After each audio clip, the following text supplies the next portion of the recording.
Welcome, Carm3D on the tube. I am your tube guide, Carm3D, and you are somebody who has me at a disadvantage. But that's okay.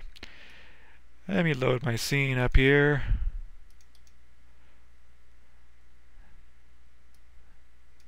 This is a building I just finished modeling and setting up.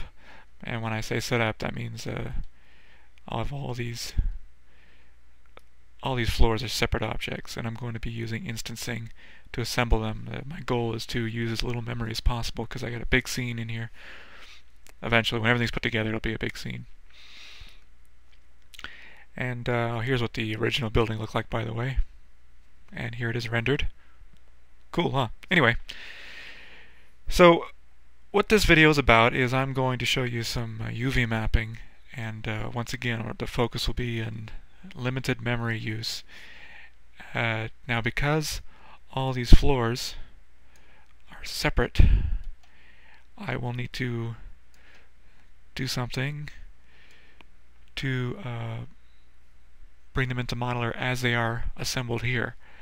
And the way to do that, let me first select my base model. If I go to wireframe, you can see what I have selected. Okay, I'm going to use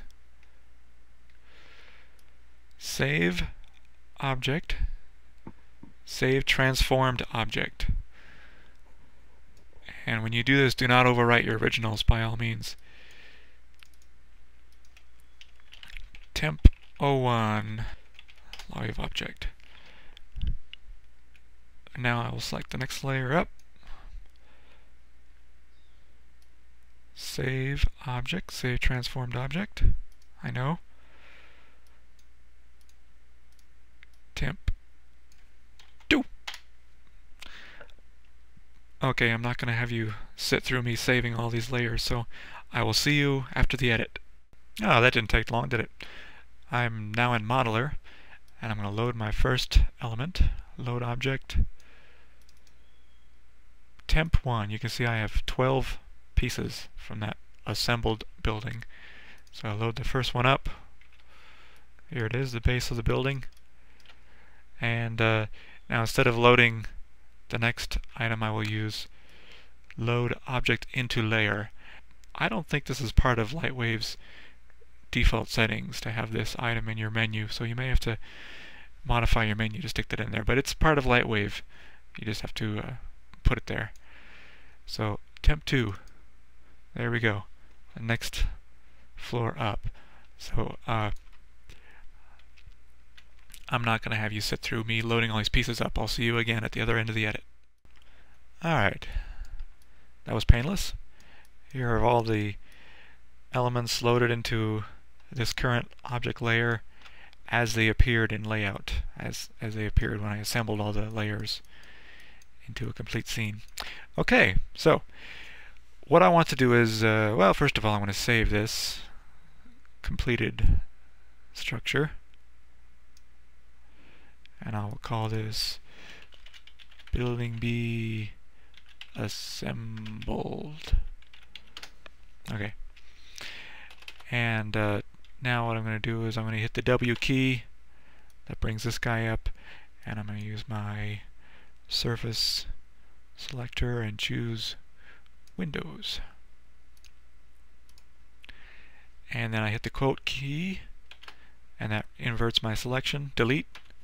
And that's what I want. I want only the windows as they appear in the scene. And then later on I will pull the windows out of those layers on the individual floor objects. So let's go to our, well, let's go to wireframe mode. And top view. Here we are. Now, what I want to do is unwrap this so I can make a UV map. So I will use M for morph, and I'm going to create a new morph. I'll call it temp. Let's see, I will grab all the geometry in the UV projecting in the Z direction, so anything not going in the Z will be kind of unwrapped here. I'm going to select mouse mode for my rotations. So let's zoom in here and do some realigning of the polygons.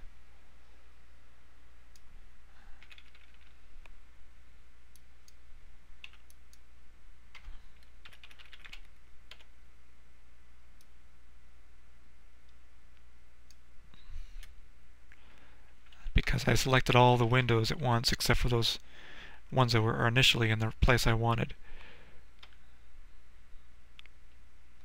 There's that better. They're all moving along with it anytime I rotate one of the windows. So let's go back in here.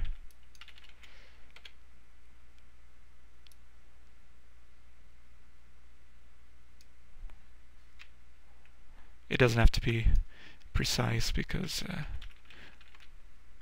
well, you'll see.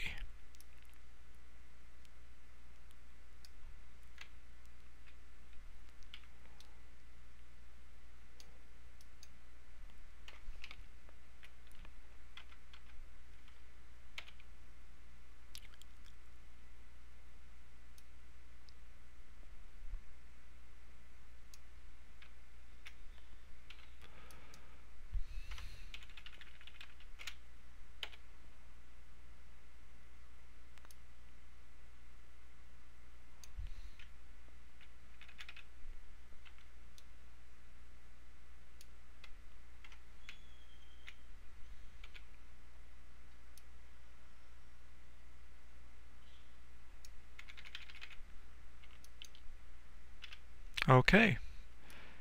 Now in the top view, you can see all the windows are facing in the same direction.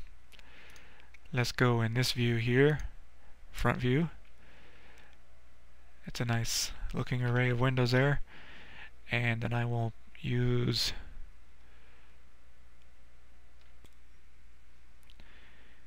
T for text.